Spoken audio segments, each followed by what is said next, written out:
Timeout with Jason Salas. Welcome to Timeout. I'm Dave Delgado, sitting in for Jason Salas. I'm here with Bob Bucek from Germac, and we're to talk about the 9th round of the 12-round Monster Energy Motocross Championships taking place at the Raceway track in Yigo. Bob, can you just tell us what's lined up for this Sunday's event? Well, it'll be an action-packed day tomorrow. Gates open up at 9 o'clock.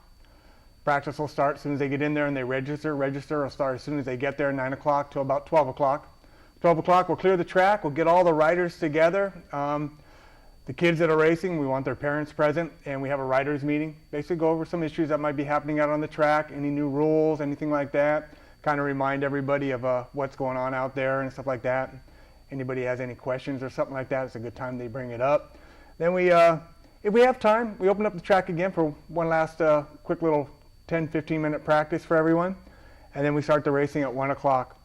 The racing tomorrow, we'll start with the kids classes. We'll have the mini ATVs starting first, and they range from anywhere from 4 years old all the way up to about 15 years old. And classes include 50, 70, 90, and then the unlimited mini ATVs. And then we're going to the kids mini bike class, which has been pretty exciting this year. It's been a full field, probably one of the biggest classes out there this year. Again, kids ranging from about 4 years old all the way up to 15 years old. Bikes go from 50 to 70 to 85, 65s. We even got the 150cc class, but they're smaller mini bike type machines, and a lot of fun, loads of fun. And then we're going to go into our big bike class where, well, the show this year has been in the open motorcycle class. It's all been J.R. Cepeda. The kid's just a phenomenal rider. He's been lapping the entire field. You have 12 other riders out on the track, and even the second place rider gets lapped by him. J.R. Cepeda is a rising star.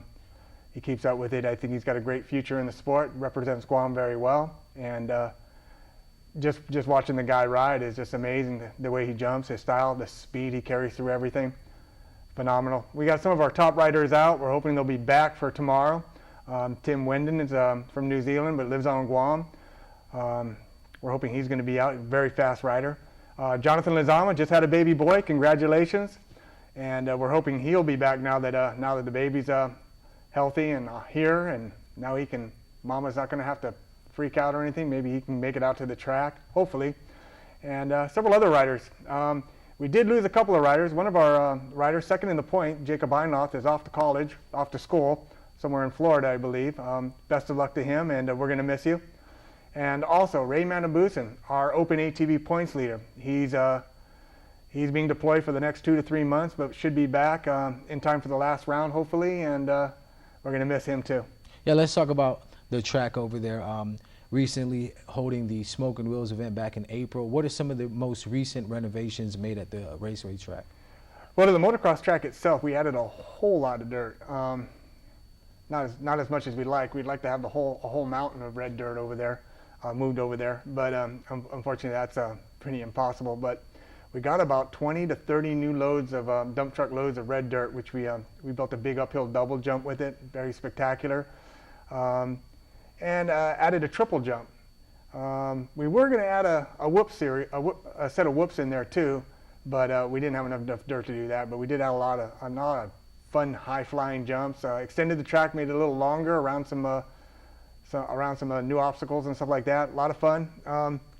Unfortunately, the triple jump claimed a few people. We've got some broken arms and broken wrists for a couple of the riders that were trying to attempt it. One of them was one of our fastest riders. That was Jake Jones, number 33, Triple J Honda. He's back now, and in round 8, he showed he still has the speed. He's over that triple like nothing, and he hole shotted round 8, led J.R. Cepeda. He's the only one that's been close to him so far, and it should be exciting to watch him now that he's got a couple more weeks of practice underneath his belt to see possibly he can keep up with Cepeda.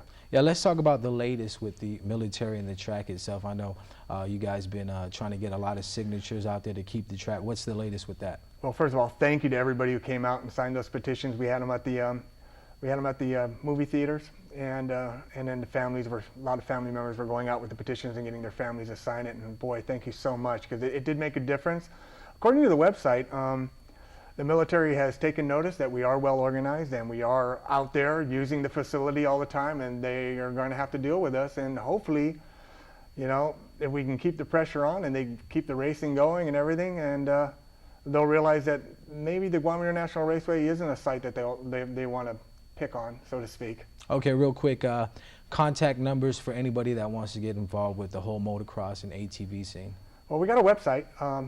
It's atvmotocrossguam.com. Just like it said, atvmotocrossguam.com. We also have a Facebook under that, ATV/MC Motocross Guam. You can check the Facebook page also for information. And then we have an email address, track@guam.net. Or you can just call me anytime, 727-5381.